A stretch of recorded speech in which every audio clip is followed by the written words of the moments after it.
నమస్కారం ఘంటారావానికి స్వాగతం. ముందుగా ప్రధానాంశాలు. పతకం ముంగిట వినేష్ ఫోగాట్ ని వెంటాడిన దురదృష్టం. 100 గ్రాముల అధిక బరువుతో ఒలింపిక్స్ లో అనర్హత వేటు.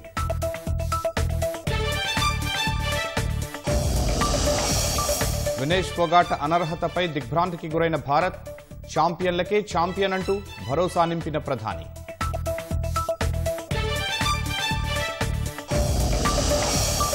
రాష్ట్ర వ్యాప్తంగా ఘనంగా జాతీయ చేనేత దినోత్సవం.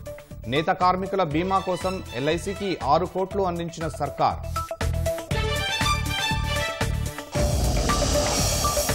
ఎంబీబీఎస్ ప్రవేశాల్లో స్థానికతపై సర్కార్ ఉత్తర్వులు సరికాదన్న హరీష్ రావు. రాష్ట్ర విద్యార్థులకు అన్యాయం జరుగుతుందని ఆవేదన.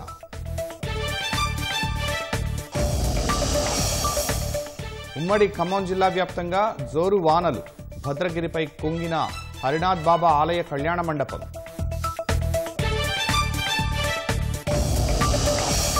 సెప్టెంబర్ 3న 12 రాజ్యసభ స్థానాలకు ఎన్నికలు. ఈ నెల 14న నోటిఫికేషన్ జారీ.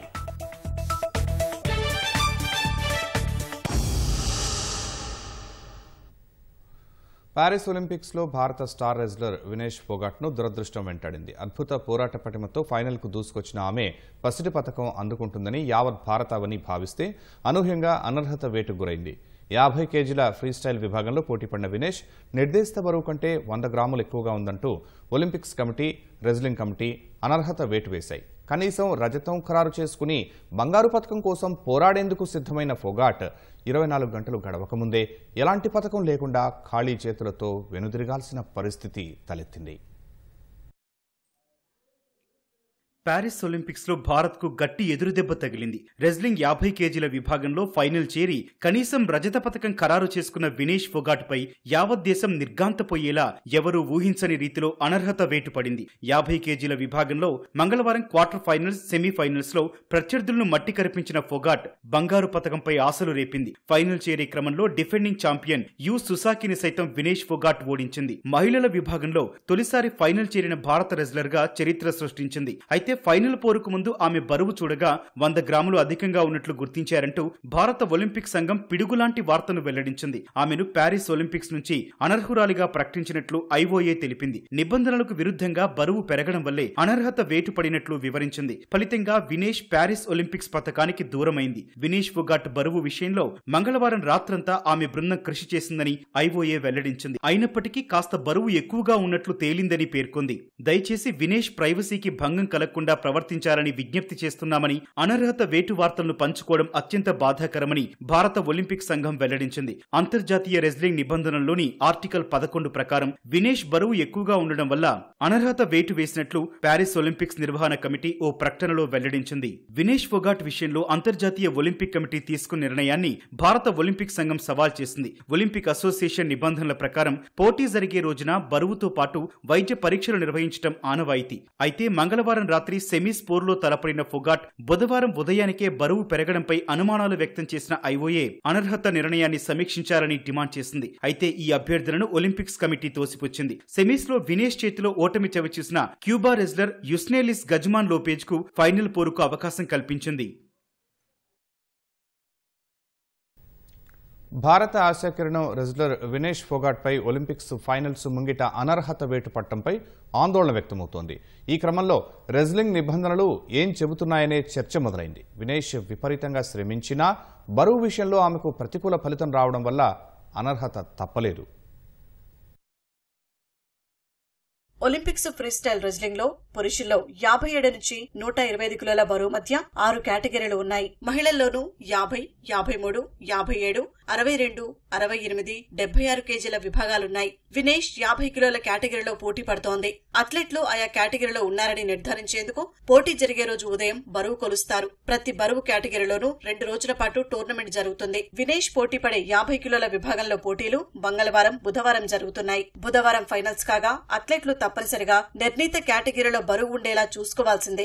బరువు తూచే సమయంలో వారికి 30 నిమిషాల వ్యవధి ఇస్తారు. ఈ వ్యవధిలో వారు ఎన్నిసార్లైనా బరువును కొలుచుకోవచ్చు. ఈ క్రమంలో వారు ధరించే జెర్సీలతో బరువు తూస్తారు. దీంతో పాటు వారికి ఇతర ఆరోగ్య పరీక్షలు చేసి ఎలాంటి అంటువ్యాధులు లేవని నిర్ధారిస్తారు. గోళ్లు కత్తిరించుకున్నారో లేదో పరిశీలిస్తారు. రెండో రోజు కూడా పోటీ పడే వారికి బరువు కొలతలకు 15 నిమిషాలే కేటాయిస్తారు. అయితే వినేష్ మంగళవారం బౌట్ సమయంలో బరువు నియంత్రణలోనే ఉంచుకుంది. మంగళవారం రాత్రికి వినేష్ 2 కిలోల అదనపు బరువు ఉంది. రాత్రికి జాగింగ్, సైక్లింగ్, స్కిప్పింగ్ చేసి చాలా వరకు నియంత్రించుకున్న చివరి 100 గ్రాములను మాత్రం తగ్గించుకోలేకపోయింది. ఆమెకు కొంత సమయం ఇవ్వాలన్న భారత బృందం అభ్యర్థనను ఒలింపిక్స్ అధికారులు తిరస్కరించినట్లు తెలిసింది. వినేష్ గతంలో కూడా 53 కేజీల కేటగిరీలో పోటీ పడింది. క్రీడల్లో ఇది సర్వసాధారణం. బాక్సింగ్, వెయిట్ లిఫ్టింగ్ వంటి క్రీడల్లో కూడా ఇలాగే ఆడుతుంటారు. వినేష్ బరువు తగ్గి దిగువ రెజ్లింగ్ కేటగిరీలో బరిలోకి దిగడం ఇదేం కొత్త కాదు. ఒలింపిక్ క్వాలిఫైర్ రౌండ్స్ లోనూ స్వల్ప తేడాతో బరువు ప్రమాణాలను అందుకుంది. ఈ క్రమంలో ఆమె జుట్టు కత్తిరించుకోవడంతో పాటు శరీరం నుంచి కొంత రక్తం కూడా తీయించుకున్నట్లు సమాచారం. మంగళవారం బౌట్లు గెలిచిన వెంటనే ఆమె నేరుగా శిక్షణ మొదలుపెట్టింది. ఆహారం కూడా తీసుకోలేదని ఆమె సన్నిహిత వర్గాలు చెబుతున్నాయి. అయినప్పటికీ 100 గ్రాములు అధికంగా ఉండడం వల్ల అనర్హతకు గురికాక తప్పలేదు. ఒలింపిక్స్ లో స్టార్ రెజ్లర్ వినేష్ ఫోగాట్పై అనర్హత వేటు వేయడంతో దేశమంతా దిగ్భ్రాంతికి గురైంది. రాష్ట్రపతి ద్రౌపది ముర్ము, ప్రధాని మోదీ సహా పలువురు ప్రముఖులు ఫోగాట్ను ఓదార్చారు. ఫైనల్లో ఆడలేకపోయినా కూడా ఛాంపియన్వే అంటూ ప్రశంసించారు. పంజాబ్ సీఎం భగవంత్ మాన్ వినేష్ నివాసానికి వెళ్లి ఆమె కుటుంబ సభ్యులను కలిశారు. ప్యారిస్ ఒలింపిక్స్ లో వినేష్ ఫోగాట్ అసాధారణ ప్రదర్శన ప్రతి పౌరుణ్ణి పులకింపజేయడంతో పాటు దేశమంతా గర్వించిందని రాష్ట్రపతి ద్రౌపది ముర్ము కొనియాడారు. ఇలాంటి తరుణంలో అనర్హత వేటు పడటం నిరాశపరిచిందని అన్నారు. అయినా 140 కోట్ల మంది భారతీయుల మనసుల్లో వినేష్ ఛాంపియన్ అని రాష్ట్రపతి కొనియాడారు. వినేష్ ప్రతిభ దేశానికి గర్వకారణమని ప్రధాని మోదీ ప్రశంసించారు. దేశమంతా అండగా ఉందని భరోసానిచ్చారు. ఈ పరిణామంపై ఒలింపిక్ సంఘం అధ్యక్షురాలు పీటీ ఉషాతో మాట్లాడిన ప్రధాని మోదీ వినేష్ పై అనర్హత విధించడానికి దారితీసిన పరిస్థితులను అడిగి తెలుసుకున్నారు. ఆమెపై వేసిన అనర్హతను సవాల్ చేసేందుకున్న అవకాశాలపై ఆరా తీశారు. వినేష్ కు ప్రయోజనం కలిగించేలా ఉంటే అంతర్జాతీయ ఒలింపిక్ కమిటీ వద్ద గట్టిగా నిరసన వ్యక్తం చేయాలని పీటీ ఉషకు సూచించినట్లు తెలుస్తోంది. ఈ పరిణామం నేపథ్యంలో పంజాబ్ సీఎం భగవంత్ మాన్ వినేష్ ఫోగాట్ కుటుంబ సభ్యులను కలిశారు. ప్రభుత్వం ఆమెకు పూర్తి అండగా ఉంటుందని హామీ ఇచ్చారు.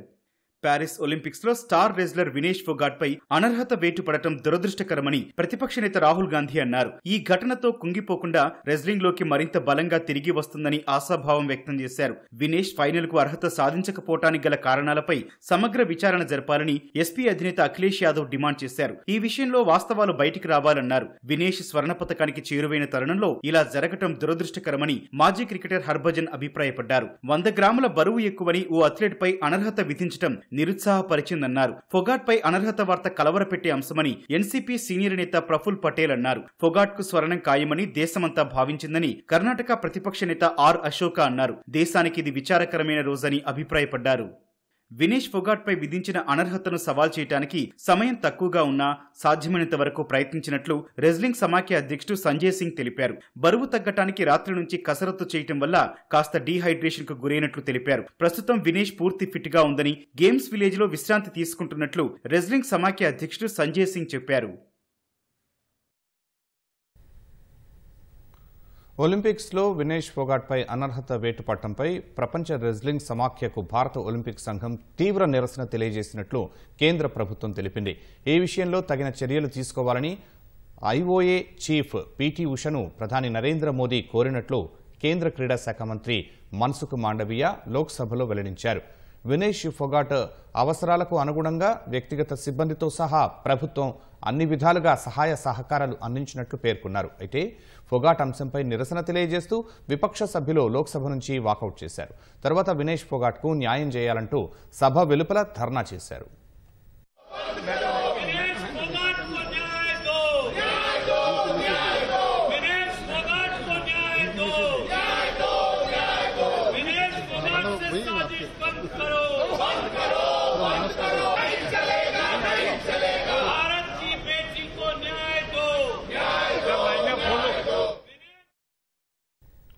పారిస్ ఒలింపిక్స్లో 2 కాంస్య పతకాలు సాధించి స్వదేశానికి తిరిగి వచ్చిన షూటర్ మనుబాకర్కు ఘన స్వాగతం లభించింది. భారీ సంఖ్యలో తరలివచ్చిన అభిమానులు ఢిల్లీ విమానాశ్రయంలో ఆమెకు ఘన స్వాగతం పలికారు. అనంతరం మనుబాకర్ కారులో ఊరేగింపుగా వెళ్లారు. 10 మీటర్ల ఎయిర్ పిస్టల్ సింగిల్, మిక్స్డ్ విభాగాల్లో మనుబాకర్ కాంస్య పతకాలు సాధించారు. बहुत बहुत खुशी हो रही है जिस तरीके का स्वागत किया गया एयरपोर्ट पे भी और यहाँ होटल में भी लीला पैलेस.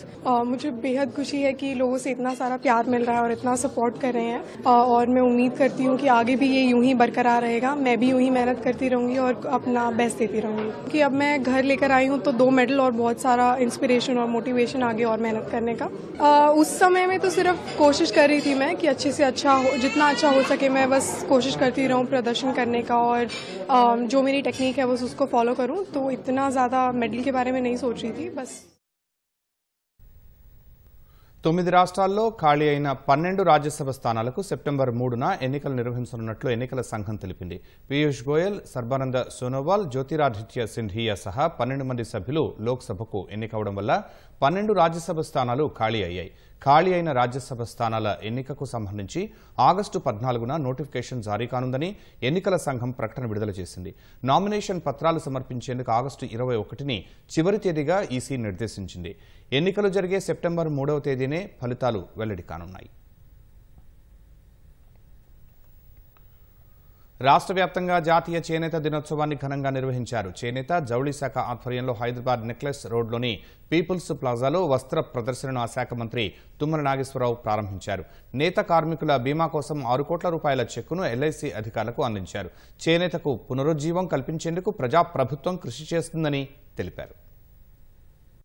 జాతీయ చేనేత దినోత్సవాన్ని పురస్కరించుకుని చేనేత కళాకారులకు ముఖ్యమంత్రి రేవంత్ రెడ్డి శుభాకాంక్షలు తెలిపారు. నాటి స్వాతంత్ర్య సంగ్రామంలోనూ నేడు రాష్ట్ర పునర్నిర్మాణంలోనూ చేనేత ప్రధానంగా నిలిచిందని కొనియాడారు. మహిళా శక్తి గ్రూపులు, ప్రభుత్వ శాఖల ద్వారా చేనేతను ప్రోత్సహించే కార్యక్రమాలకు ప్రభుత్వం శ్రీకారం చుట్టిందని రేవంత్ రెడ్డి ఓ ప్రకటనలో తెలిపారు. రాష్ట్ర చేనేత జౌళి శాఖ ఆధ్వర్యంలో హైదరాబాద్లోని పీపుల్స్ ప్లాజాలో ఘనంగా చేనేత దినోత్సవం నిర్వహించారు. ఈ నెల 16 వరకు కొనసాగనున్న చేనేత వస్త్ర ప్రదర్శనను మంత్రి తుమ్మల నాగేశ్వరరావు ప్రారంభించారు. నేత కార్మికుల బీమా కోసం 6 కోట్ల చెక్కును ఎల్ఐసి అధికారులకు అందించారు. 32 మంది చేనేత కళాకారులకు కొండా లక్ష్మణ్ బాపూజీ అవార్డును మంత్రి తుమ్మల ప్రదానం చేశారు.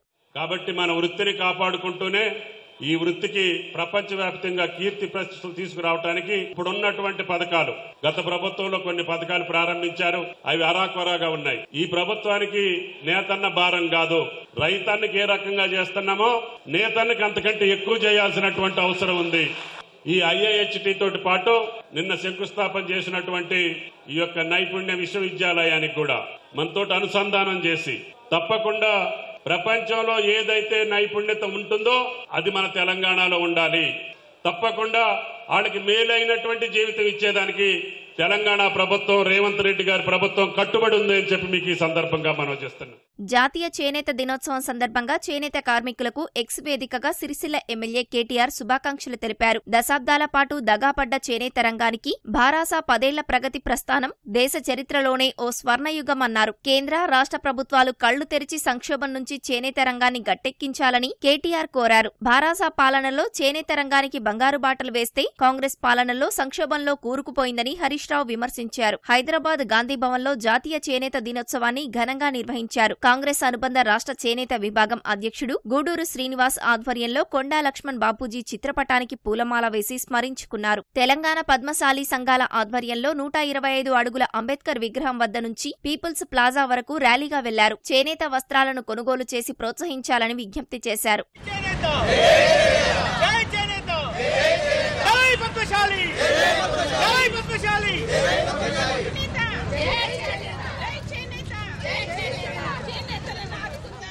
జిల్లాల్లోనూ జాతీయ చేనేత దినోత్సవాన్ని ఘనంగా జరిపారు. పెద్దపల్లి జిల్లా సుల్తానాబాద్ పట్టణంలో పద్మశాలి యువజన సంఘం ఆధ్వర్యంలో కేకు కోసి మిఠాయిలు పంపిణీ చేశారు. హన్మకొండలో కాళోజీ కూడలి నుంచి జెడ్పీ హాల్ వరకు ప్రదర్శన నిర్వహించారు. జెండా ఊపి ర్యాలీని ప్రారంభించిన కలెక్టర్ సత్యసారద చేనేత కళా వారసత్వాన్ని భావితరాలకు అందించాలని పిలుపునిచ్చారు. నారాయణపేట జిల్లాలో ఎమ్మెల్యే వాకిటి శ్రీహరి, కలెక్టర్ సిక్తా పట్నాయక్ ర్యాలీని ప్రారంభించారు. నారాయణపేట చేనేత వస్త్రాలకు విదేశాల్లో గుర్తింపు ఉందని వివరించారు.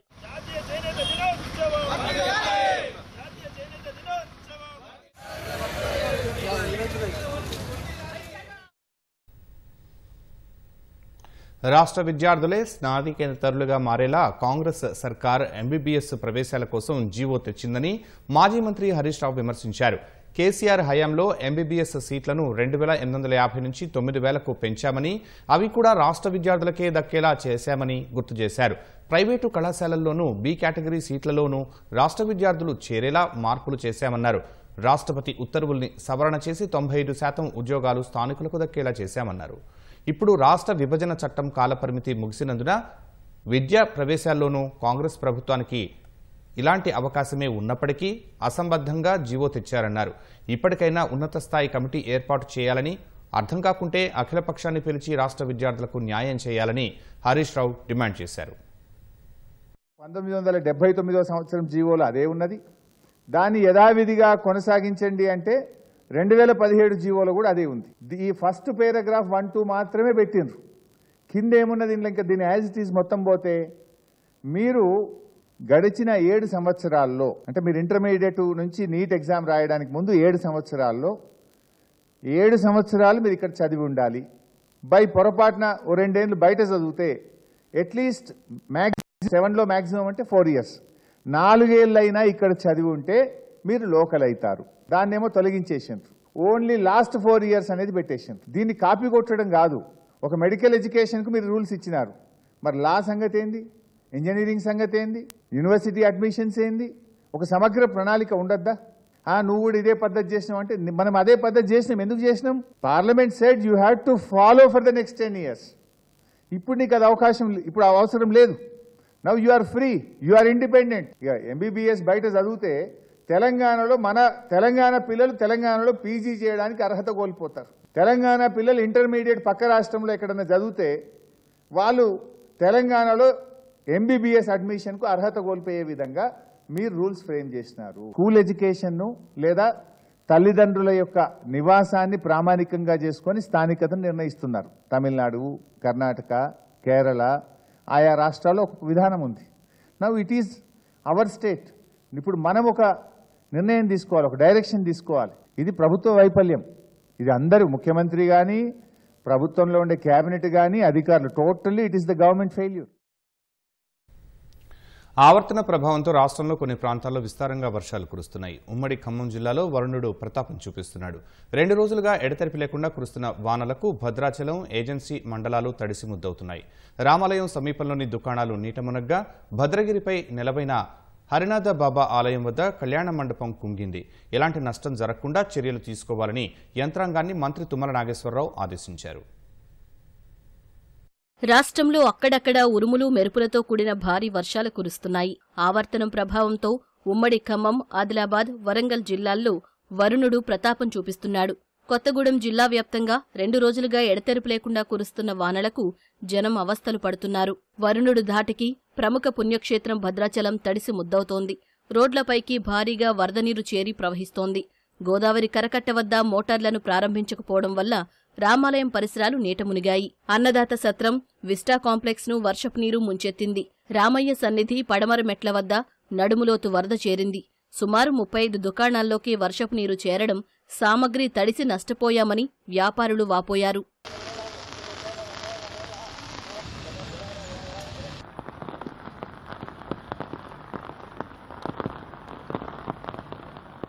గత 15 సంవత్సరాల నుంచి కూడా ఈ వర్షాలు వచ్చినప్పుడల్లా అధికారుల నిర్లక్ష్యం. మన 53, 54 అడుగులు వచ్చినప్పుడు కూడా ఆ గుడి మెట్ల కానీ మా షాపులకు కానీ రాని నీళ్లు ఈ రోజు 30 అడుగులకే మా షాపులకు వచ్చేసి మా సామాన్లు మొత్తం తడిసిపోయాయండి.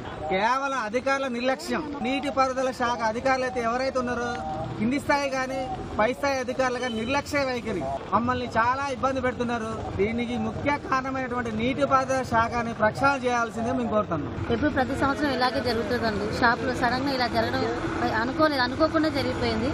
కానీ ఎప్పుడు వాటర్ మొత్తం నిండు ఎప్పుడు ఇలాగే ఉంటుందండి. మాకు ఎప్పుడు ప్రతి సంవత్సరం ఇబ్బందేనండి ఇలాగా. ఎవరు పట్టించుకోవట్లేదు, ఎవరు అధికారులు ఏం చేయట్లేదు. గత కొన్ని సంవత్సరాల నుంచి ఇక్కడే ఉంటున్నాము. ప్రతిసారి వరదల వల్ల మేము చాలా ఇబ్బంది పడుతున్నాము. ఈసారి కూడా వరద రాదు అనే ఉద్దేశంతో మేము ఇక్కడే ఉండిపోయాము. కానీ ఈసారి అనుకోకుండా వరద రావడం వల్ల మా షాపులన్నీ మునిగిపోయాయి. షాపు మొత్తం తడిచిపోయిందండి, సామాన్లన్నీ పాడైపోయినాయండి. అధికారులు ఏది పట్టించుకోవట్లేదండి. భారీ వర్షానికి ప్రముఖ పుణ్యక్షేత్రం భద్రగిరిపై నెలవైన హరినాథ బాబా ఆలయం వద్ద కళ్యాణ మండపం కుంగింది. కళ్యాణ మండపం కింద కొండను తవ్వడం వల్ల మండపం కుంగుబాటుకు గురైందని తెలుస్తోంది.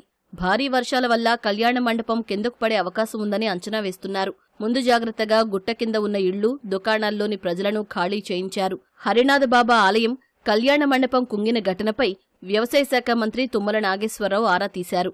తక్షణ చర్యలు చేపట్టాలని కలెక్టర్కు ఆదేశాలు జారీ చేశారు. అన్నదాన సత్రం, విస్టా కాంప్లెక్స్లో వరద నీరు చేరడంపై ఆరా తీసిన తుమ్మల నీటిపారుదల శాఖ అధికారులపై ఆగ్రహం వ్యక్తం చేశారు. వరద చేరిన వెంటనే మోటార్లు ఎందుకు ఆన్ చేయలేదంటూ మండిపడ్డారు. కరకట్ట, స్లూయిజ్ లాకులు ఎత్తి వరదను నదిలోకి మళ్లించాలని ఆదేశించారు. క్షేత్రస్థాయిలో పరిస్థితిని సమీక్షించిన కలెక్టర్ జితేష్ వి పాటిల్ అవసరమైన అన్ని చర్యలు చేపట్టినట్లు వివరించారు. ఈ ఇంజనీర్స్ ఎవరైతే ఉన్నారో, ఇరిగేషన్ ఇంజనీర్స్, వాళ్ళు ప్రతిరోజు ఉదయం నుంచి రాత్రి వరకు, రాత్రి కూడా 2 గంటలు 3 గంటలకి కూడా లెవెల్స్ చూస్తూ ఉంటారు. సో పైనుంచి వచ్చే గోదావరి నీళ్లు స్తర ఎంత ఉందో అది చూసుకుంటూ భద్రాచలం లోపల రాకూడదు అని వాళ్ళు నిర్ణయం తీసుకుంటూ ఉంటారు. సో అందుకే వాళ్ళు షట్టర్ బంద్ చేసుకొని ఉన్నారు. బంద్ చేసి మనం భద్రాచలం పట్టణానికి కాపాడుతున్నాము.